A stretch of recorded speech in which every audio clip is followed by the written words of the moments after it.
Washington football franchise, I have missed your lovely face. How are you doing this evening, morning, afternoon, whenever you're watching this video? Welcome back to another edition of the franchise here on the YouTube machine. I appreciate you guys for watching.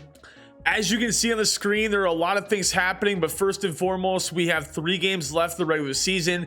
We're trying our very best to make the football team a playoff team, the Washington playoff team, as I've aforementioned coined the term. But we also have college players, actual Washington football to talk about, a lot of stuff to dive into this video. But before we do all that, as always, like the video first of all and comment something random that I'll prompt you to throughout the video, or you could comment whatever you want. I mean, that's fine by me, but those two things help pump videos out to recommended channels. So if you guys do that for me, I'd really appreciate it. But the first thing that I want to do off the bat is look at what this breakout player message is, because I'm dying to know who this is.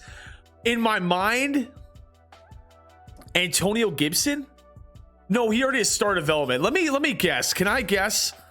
Because if I'm not mistaken, this is about like giving somebody star development trait.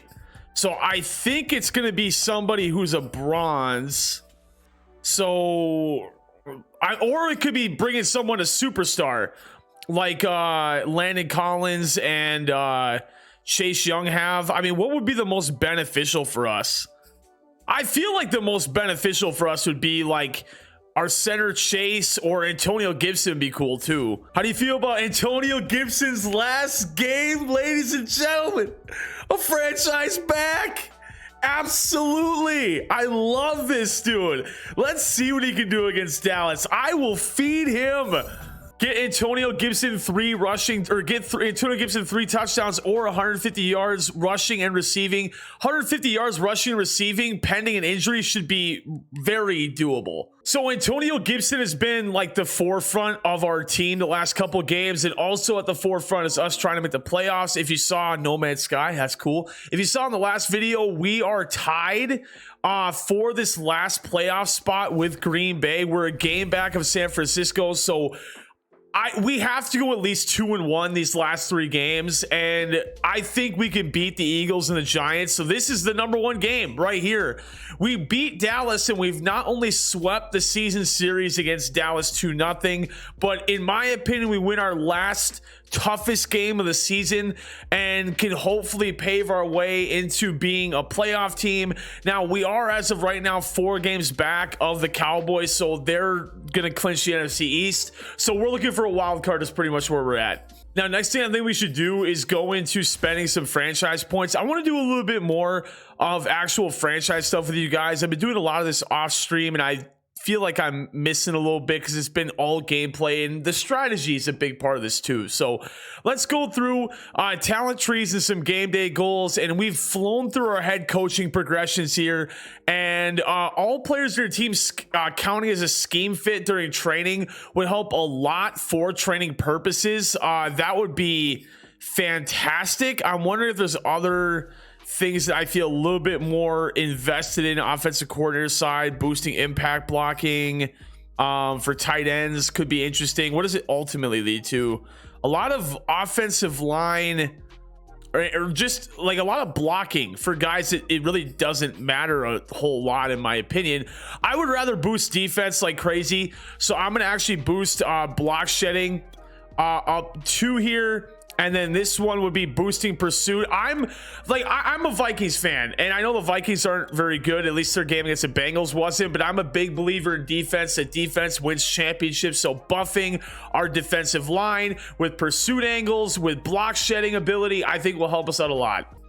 Now, talking about our game day goals, I think it's really easy to just say win the turnover battle for the head coach, but defensive coordinator, we're facing Dak Prescott. He's going to throw for a lot of yards. We're going to have to just accept that at some point. So I'm hoping that the way that we stop them is by not allowing conversions on 4th down. I think that's a pretty safe goal as well. Now, offensively, we're rushing for 150 because we're trying our best to get Gibson. Now, receiving yards do count, but we want to try to get rushing yards as well. And then the weekly game plan being 200 plus yards rushing. Is there just an overall offensive yardage? Throw 2+ passes. I want more points down here. Yeah, I feel like I feel like the 200 yards rushing is probably the most doable here, so we'll keep that. Now, one thing I do want to bring up of milestone value, talking about, I almost said Pierre Garcon. I'll talk about Pierre Garcon in a second. But Terry McLaurin, you see on the right side of your screen, 1,462 receiving yards this season. The all-time record for the Washington football team in single season receiving yards ever is Santana Moss with 1,483 yards. So, by my Minnesota math here, 22 receiving yards, and Terry McLaurin has broken the all-time single season record for receiving yardage. Now we could look at some other stats as well. McLaurin already with 12 receiving touchdowns. If I go to touchdowns here, let me see what we can do. The all-time touchdown receiving record is tied at 12 with a couple of gentlemen. So a receiving touchdown for McLaurin and 28 yards receiving. So a receiving touchdown and 22 yards receiving, and Terry McLaurin is the greatest single season wide receiver in the history of our franchise. So a lot on the line for Antonio Gibson, but also a lot on the line for Terry McLaurin as well. And Jamin Davis does come back from injury this game, and Rocket League is updated. My PlayStation is so weird. So Jamin Davis will be back in at linebacker. I know you guys are really worried about Rocket League, and don't worry, it's updated. It's gonna be okay. But talking about our weekly strategy as well. Now, unfortunately, I mentioned that progressive fatigue issue still is a thing in Madden. So to keep the realism of like the longer end of the season, I've had it turned off. I want to turn it back on, but I'm waiting for that update to roll out. So for right now, only talking about the plans and stopping them. Game plan wise, I want to defend the outside run. I think that makes sense to me as I hit my hand on the microphone. And obviously with what we just talked about in Antonio Gibson, I want to run it to the outside because that's actually worked really well for us lately. And training focus, St. Just, Diami Brown, Cam Curl, I think that's a good set of guys to train. Obviously want to open it up to 6 at some point here in the future. William Jackson with an ACL sprain, so he's probably not playing. We love practice injuries. Before we get into the game, just want to check if William Jackson is in fact out this game, and he is. That's a gigantic injury versus the Dallas Cowboys. So at least something cool is that the Gopher alum will be our number 2 cornerback this game, but man, losing one of our top DBs to Dak Prescott in Dallas is going to be a tall task indeed, and this will be our toughest game of the season. Got to try our best to come out with a win here. Put on the primetime music in the background, and let's go after it here. So we not only have the Dallas Cowboys in Arlington, Texas, but we also have them on Sunday Night Football. Chris Collinsworth and Al Michaels are somewhere in the booth up there. You'll be listening to me for this game, but I really think we got to go 3-0. 2-1 still might get us a playoff berth, but 3-0 essentially guarantees us a playoff spot, in my opinion, at 10-7. And in a beautiful AT&T Stadium with a packed house, let's take down the Cowboys. So milestones to watch are 22 yards receiving and a receiving touchdown for McLaurin for his all-time Washington record. But we begin with a draw to Antonio Gibson and absolutely nowhere to go. Great job by the Dallas defensive line shutting that down, second down. I think we test McLaurin right away on a little play action here. Looking to pass.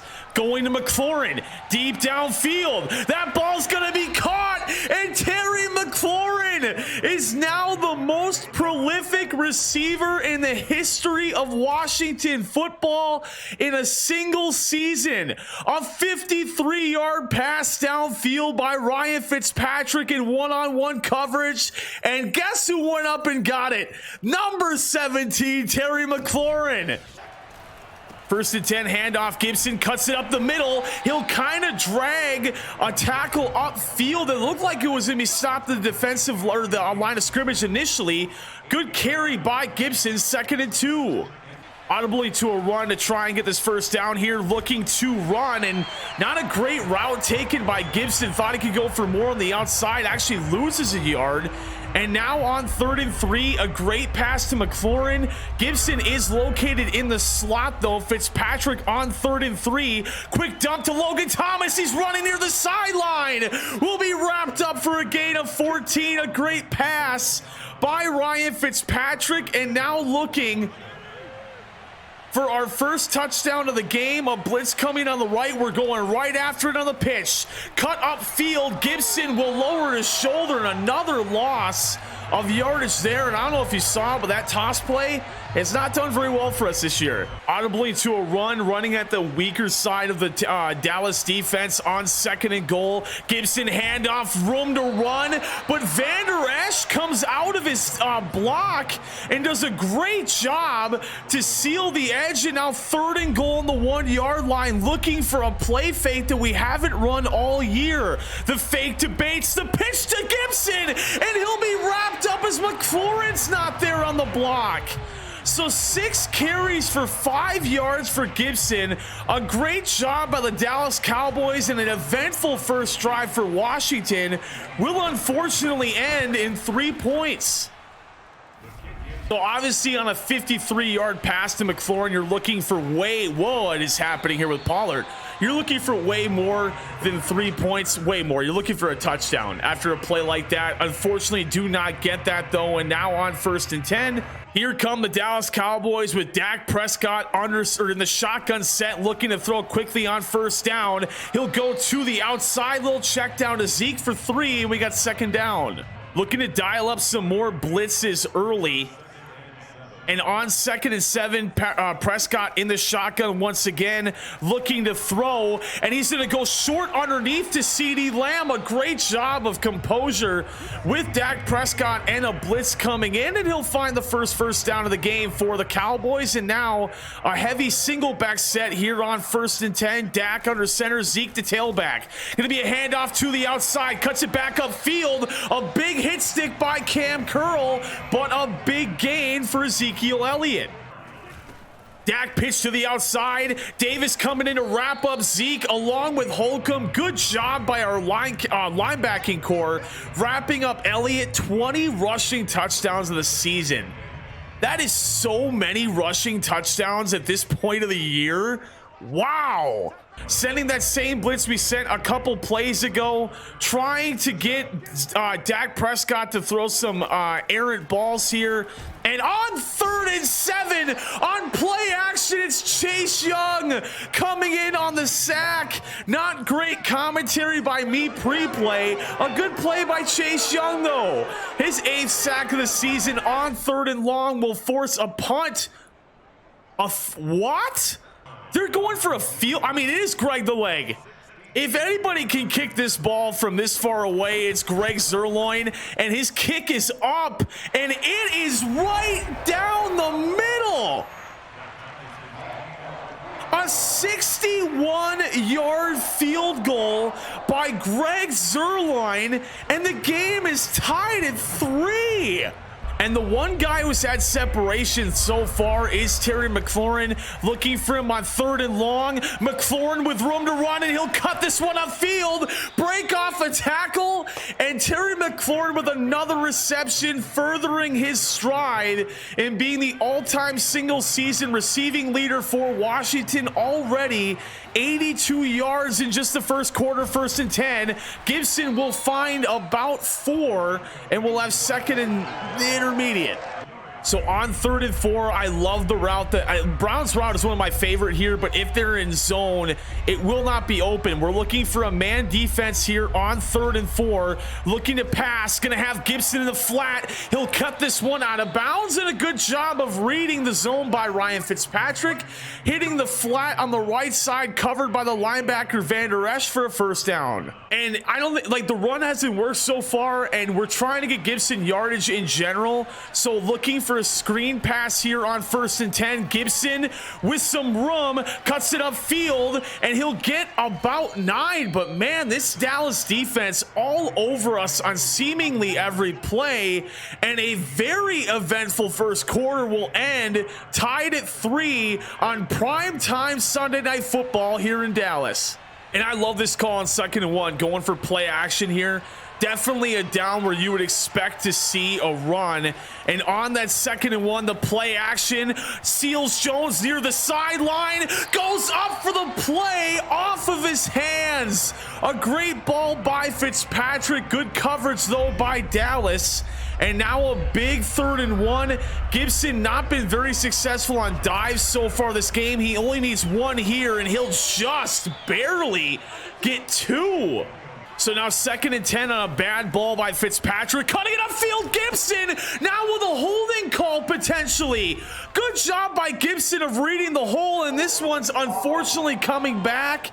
Gonna be a holding penalty on Eric Flowers, and the best run of the game by Gibson taken away, and we'll have 2nd and long.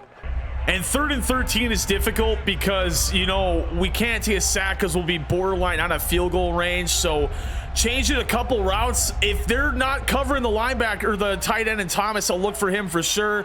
Brown to the left side as well here on 3rd and long. And we got Brown. He'll take the sideline for a couple of yards, and don't want to run into a bad play there where we potentially take ourselves at a field goal range. Just got to go for the check down. It's not pretty, but it does get us another 3 points, and we will take the okay. Well, I'm a Minnesota Vikings fan, so you should know that field goals are not in my blood, but we hit that one. 2nd and 3, handoff up the middle. Davis shoots the gap and wraps him up for no gain. Great job by the rookie linebacker. 3rd down. A big 3rd and 3, 32-yard line. Dak in the shotgun, halfback draw. Zeke will be wrapped up by Ioannidis.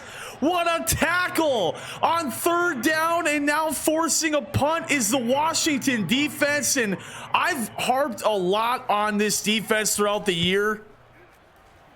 And to hold Dallas to 3 points their first 2 drives, especially at home, is very important. Strowman nearly breaking that one, but we have the ball back in our hands, looking for more. And man, I know this is a Gibson show, but I love this play call here on 1st and 10. Looking to get some early yardage on play action. Fitzpatrick looking to throw. Samuel upfield with room to run. He'll cut that near the sideline. Samuel, his first reception of the game. And the offensive game plan here so far for Washington is working to a T here versus the Dallas Cowboys. And now can we finally get some rushing yards? No, we can't. I'm an audible run. The one down we haven't run on is 3rd, and I love what I'm seeing out of Dallas's defense here. And this one's cut upfield. Gibson will run that for the 1st down. Good recognition of a very soft front 4 from the Dallas Cowboys, and Gibson finally his best carry of the game, 1st and 10. So Fitzpatrick in the shotgun looking to throw. He's actually scramble to the outside and throw this one away to avoid the sack, and might have had Brown underneath. Went the safe route of not throwing an interception. I'm sure everybody watching loves that. But now on 2nd and 10, Brown breaks past Van Der Esch, but he can't cut it upfield for more than 3, and we'll have 3rd and long. I love Brown in this post on 3rd and 7 if they're in man, looking to pass. Brown cutting it near the sideline to the end zone. Brown, a receiving touchdown on the post. A great ball by Ryan Fitzpatrick. I've been saying this a lot, that it's been Ryan Fitzpatrick's best game of the year, and we're once again off to a great start with our starting quarterback, who in real life is dealing with an injury that has him on IR. But for our purposes, Fitzmagic is alive and well. I guess if you guys want to see Heineke, I guess we could talk about that, but for our purposes, I mean, our quarterback's healthy. Just, you know, like Moreland's not even on the Washington football team, and Moreland's on our kick coverage there because I like Moreland. So different universes. This one is, it's like the what if in Marvel. Like there's a couple different ways that things could have gone. In our universe, Fitzpatrick is alive and well and not hurt. I mean, not that he's dead in the other one. I'm going to get back to playing here. Jonathan Allen in his X Factor. I'm going to send Davis on a blitz to help him out on that right side. 2nd and 11. Dak in the shotgun looking to throw. He'll check it to the outside to Dalton Schultz, and a very tentative Dak. That's actually, yeah, it was Dalton Schultz. Thank you. I knew I was right. A very tentative Dak Prescott. A very tentative offensive game plan here from the Dallas Cowboys. And on 3rd and 9, Dak looking to throw once again, has nobody open, looking over the side, and he's going to check it down for a yard. And Dak is 5 of 5 for 22 yards, 1 first down so far this game. And on Sunday Night Football, in prime time in Dallas, absolutely nothing. I should have fair caught that, but absolutely nothing going for Dallas's offense, and everything in the world going for ours.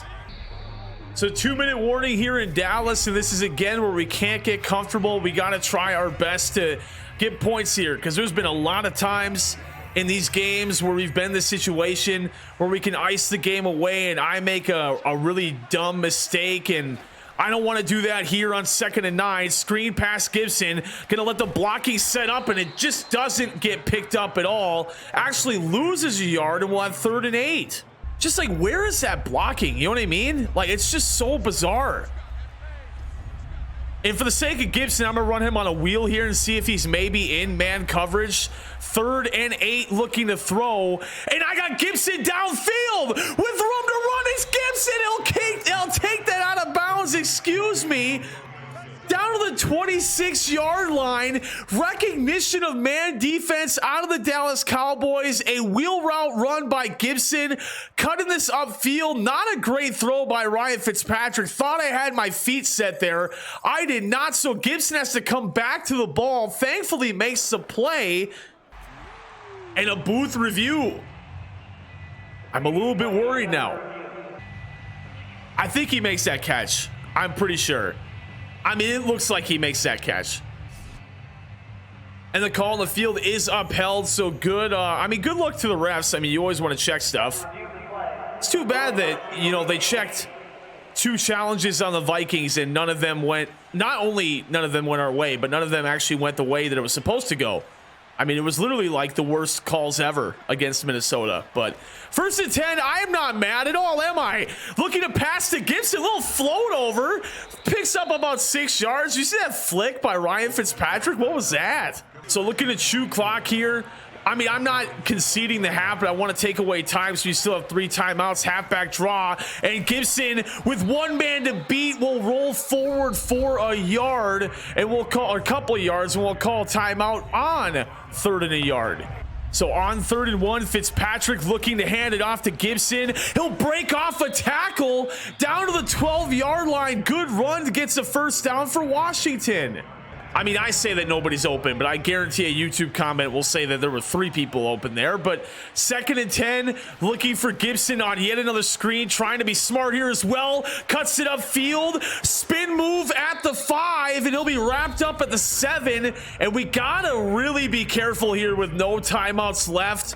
Basically going for a tall ball play to our tight end, I think, in Logan Thomas. Why this is not the for oh wait, never mind. You know what, I almost do like this formation. High point pass to Thomas in the end zone. See what happens here on 3rd and 5. Thomas will have it bounce off his hands, and I don't think he's ever caught a football for this team.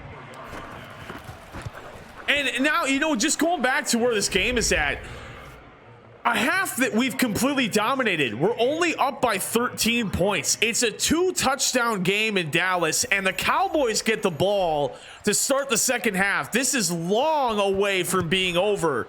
And now the play that I fear more than anything is the Hail Mary, and Dak will attempt it with 2 seconds left to end the half, and Davis blitzes at Dak, and we thankfully don't get a pass roughing the passer call there. I might have dove at Dak about an hour or 2 late, but thankfully no flag is thrown, and we will head into the second half with a 13-point lead. And the game has changed a little bit in our scheme now because we know that Dallas will be throwing it a little bit more. We're up by 13, 2 quarters left, and really have had no problem throwing the football, but running the football has been an issue. And trying to take the clock away with not a very good run game is going to be very difficult. Also, trying our best to get our running back Gibson in as much as possible because I want to get that superstar development. I'm actually going to check what his yardage is at after this. What just happened there? Once we get the ball back. So Dak in the shotgun, 2nd and 10, and really a mundane offense so far for the Cowboys. And there's a first down to Amari Cooper, picking up about 11. Dak is 6 of 8 for 33 yards. An incredibly quiet first half for Dak, and it's going to be a halfback draw, and Zeke will go nowhere as he's wrapped up by Cam Curl, 2nd and 8.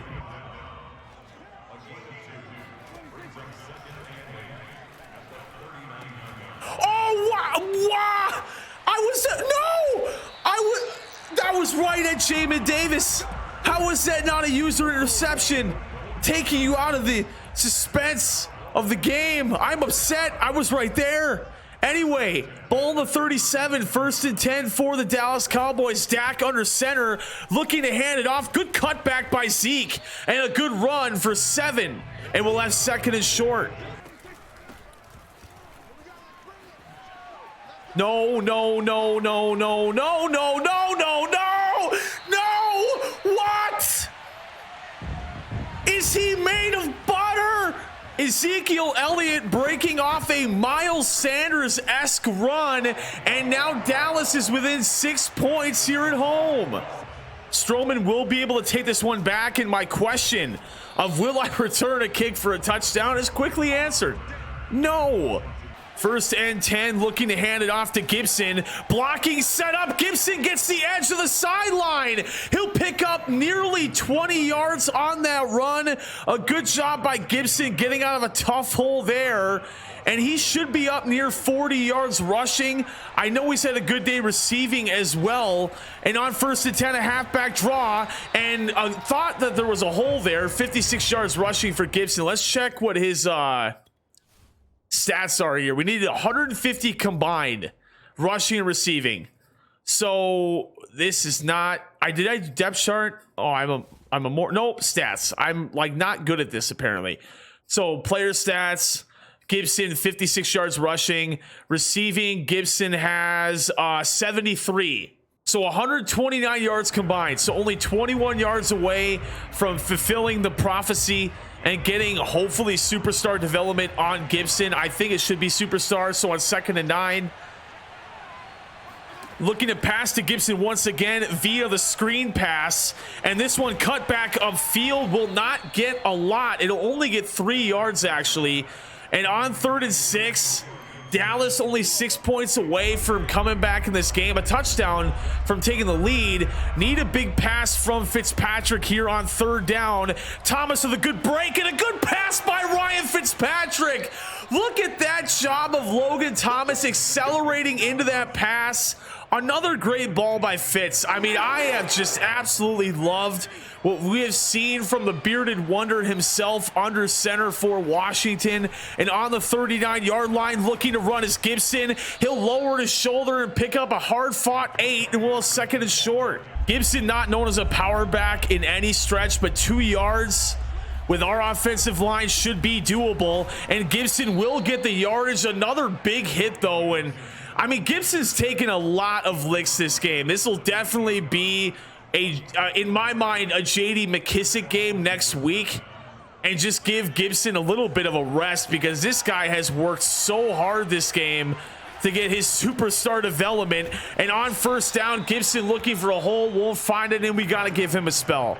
So McKissick coming in for one of his first snaps of the game. He'll be pass blocking here on 2nd down, and I would love to hit Seals Jones, who had an opening last quarter, and he did not make the play in the end zone. He'll make the play here for 4, and another check down for Fitzpatrick.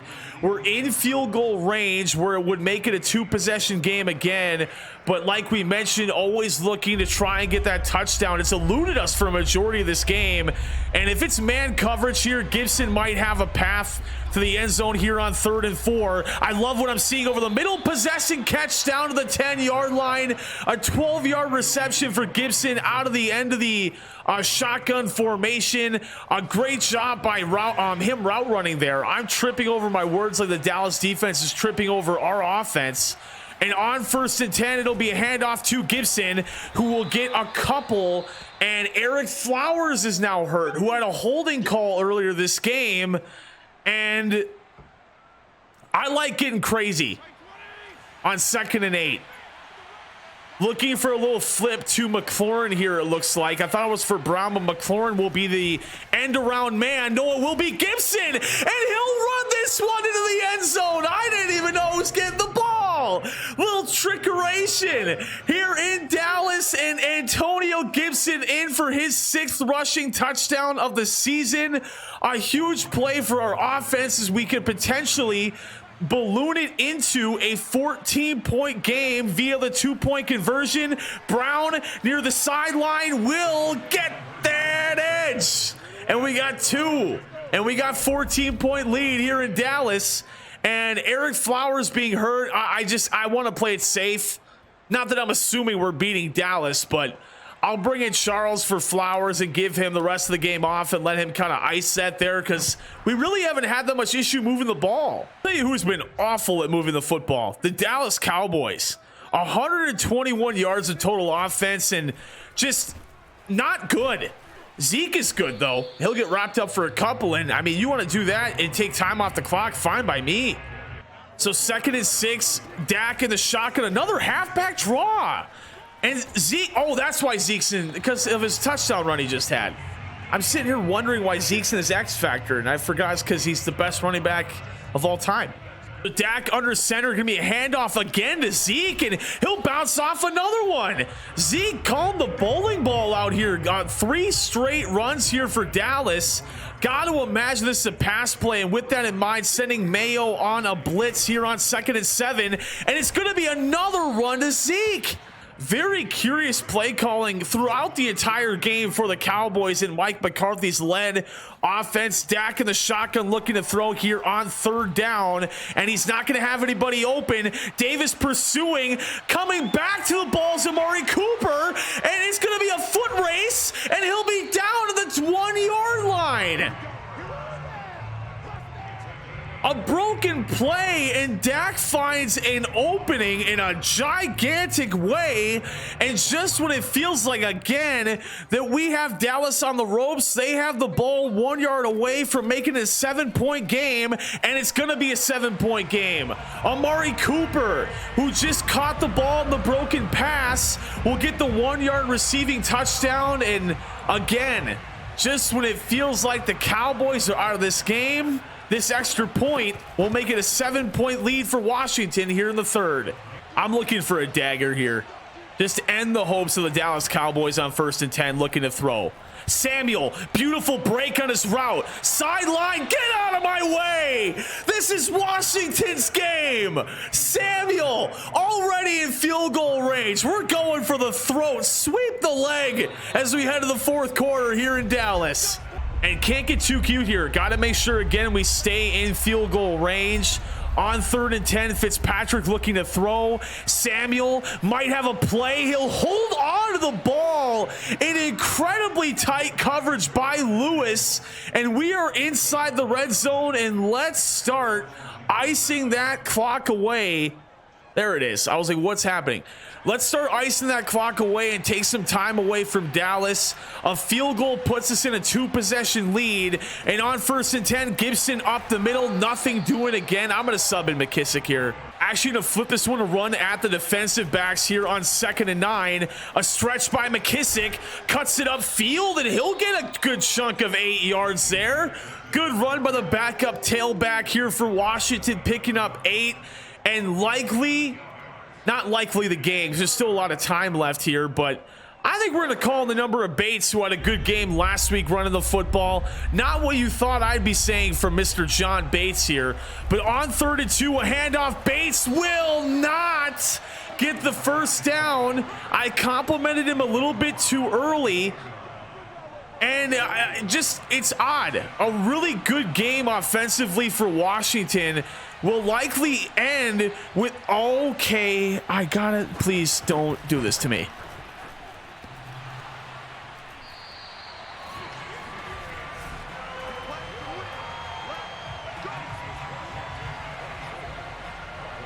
Oh my goodness. Oh my goodness, I'm really worried now. 1st and 10, Dak in the shotgun looking to throw, and after being shut down all game, the Dallas Cowboy offense doing very good here of late. Dak looking to scramble. What did Chase Young just do? He literally flailed in the air. That should have been a sack. 2nd and 3, Dak in the shotgun, Zeke to his right, looking to throw, and this one's going to be incomplete. Great coverage on the outside, 3rd down. Could this be a run? It is not. Looking to throw on 3rd down, and in comes Chase Young, his 2nd sack of the game, and it'll force a huge punt. After a missed field goal that was a chip shot. Unfortunately for Washington football fans, I am a Viking fan and we don't hit field goals very often. Strowman cuts this to the outside. He'll be wrapped up to the 30. And now with 4.5 minutes left, looking to just ice this one away. Man, if this wheel route is open, I'm showboating the whole way to the end zone. 2nd and 10, looking to throw. Gonna go under the underneath to McLaurin. I should have stayed in bounds. I don't know why I took it out of the bounds because I didn't want to get hurt, to be honest with you, and risk a fumble because that's been happening a lot lately. But McLaurin, a good catch. 400 yards of total offense is also good. Under 4 minutes to go, near midfield, 1st and 10 for the Washington offense, and Gibson will fight for his right to party for 3 yards. And we're chewing that clock away. We're doing a good job, but just moving things nice and slow here in a fast way, as we will now be underneath 3 minutes on this play. 2nd and 7, the halfback draw has not worked in our favor at all today, really. It does work in our favor here. Gibson nearly finds a crease in the Dallas defense. 29 carries this game. Going for a little trickery here in the screen pass to McKissick. He'll cut this one back upfield, actually breaking off a tackle, getting to the 39-yard line, and that will send us to the 2-minute warning near field goal range. But you know how the last one went. So Gibson, this will be his 30th carry of the game. A zone defense look here for Dallas, and looking to run is Gibson. They're going for the strip. He thankfully holds on to it. Timeout number 1 called by Dallas, and a 1st down away from picking up our largest win of the season on the road versus a divisional opponent. And we're on the verge of field goal range. There's a lot of questions in my mind on what to do here, but I do think it's smart to take away a Dallas Cowboy timeout, and we're going to be really close to hitting a field goal to ice this game away. Might have to, and we do have to punt this one away. Can Tressway have his best punt of the season? That is absolutely horrific. What did I just do? 1:40 left, 1 timeout left for the Cowboys offense. They're going to be passing the whole way down, looking for that pass rush to get home, and looking to throw is Dallas, nearly intercepted by McCain to the sideline. A good pass there. 1st and 10, looking for some coverage. They're going to the outside. He'll be wrapped up in bounds though. Clock is ticking. 56 seconds now. Dak on the move, scrambling, checks it to the outside to the tight end down to the 49-yard line. Past midfield now. 51 seconds. Dalton Schultz on the reception. Dallas driving, need a big stop from our defense here. Going underneath Holcomb, brace off a tackles Amari Cooper, off another one down to the 27.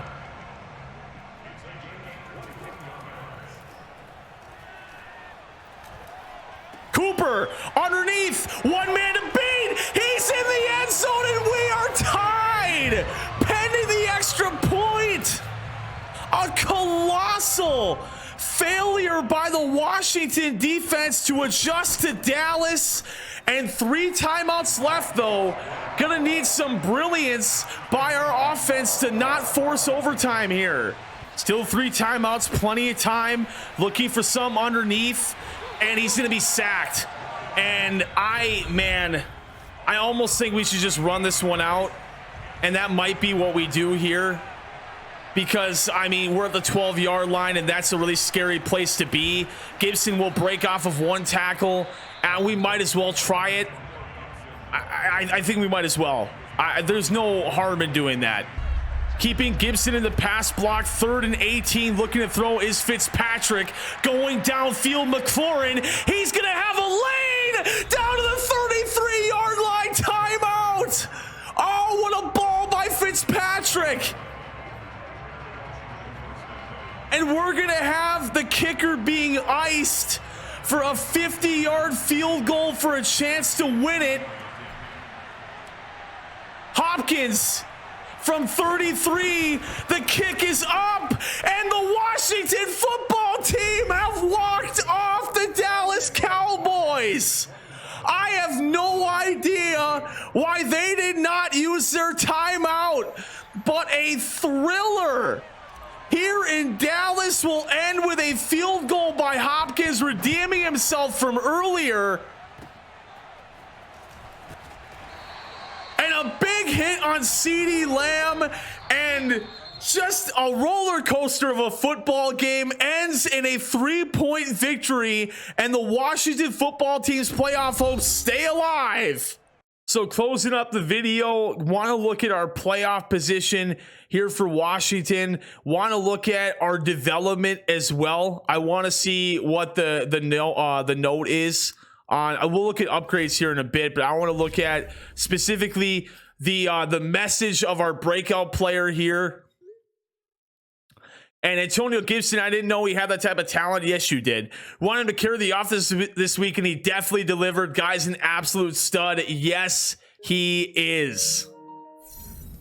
Antonio Gibson now has superstar development. Super awesome, pun intended, to see. Another superstar on our offense. 4,000 XP boost as well for Gibson. Just all around a phenomenal game. And if we look at our roster now, we go to our lineup. We now have 2 superstars and 1 superstar X Factor on offense. You look at the defensive side, we have a superstar X Factor and 2 superstars as well. So a lot of the cornerstones of our franchise being shaped in this season 1 of the rebuild, and the draft will help us out even more. And I'm just super excited from what I've seen here. So last thing we want to do is advance week and look at the playoff picture and see if we finally have our destiny in our own hands here. We have our last 2 weeks left of the regular season. We are finally above 500. Is it enough to make the football team a playoff team? It still isn't. 8-7, again, picking up our biggest win of the year. The Packers still remain the 7th seed. The Niners still remain the 6th seed. Let's look if there's any fluctuation in the team, because we were only chasing Green Bay before, but maybe we're chasing a couple different teams now. And if we go to the NFC, the Panthers are 14-1. Wow. Bears 12-3, Cowboys 11-4, Buccaneers 10-5. So then the Rams are the best team in the NFC West at 9-6 currently. The Niners are 9-6. They've won 6 games in a row. Well, they've figured something out there. Holy cow. And we are literally in a one-horse race with Green Bay. So we control our own destiny to a degree, because it looks like the Packers, by strength of schedule, are the wild card team above us. And the thing that's terrifying is that the Niners are 9-6, the Rams are 9-6. We would need, I just don't see those two teams losing 2 games in a row. So we're basically rooting for the football team to win 2 games in a row and Green Bay to go 1-1. Let's look at their schedule and see who they have to play. The Packers' last 2 games of the season are the Vikings and the Lions. So we're really relying on my purple people eaters to take down the Packers, because there's no way the Lions are beating them in week 17 or week 18. Looking at the 49ers, a 6-game winning streak. They play the Texans and the Rams. Now, the one thing I will say is that Deshaun Watson is the quarterback of the Texans in this franchise build, because that's just what happens in Madden. It won't happen. It hasn't happened in real life yet, but a 6-game winning streak and they got to face Watson and Matthew Stafford. I mean, they could potentially lose 2, and the Rams could maybe lose to the Niners. So let's look at what the Rams game before that game is. We would need them to go 0-2. They play the Ravens and 49ers. So I feel like of all the schedules we've seen, the Rams are the most likely to lose their next 2 games. And we would need, like, if they lost those 2 games, they're 9-8. We currently are 8-7. We win our last 2, we're 10-7. And that, in theory, should make us a playoff team. We have the Eagles and we have the Giants. We have a lot of question marks. We do have a new superstar. We have a new franchise-leading wide receiver. And you have just enjoyed another video. I will catch you in the next one. I appreciate you guys for watching.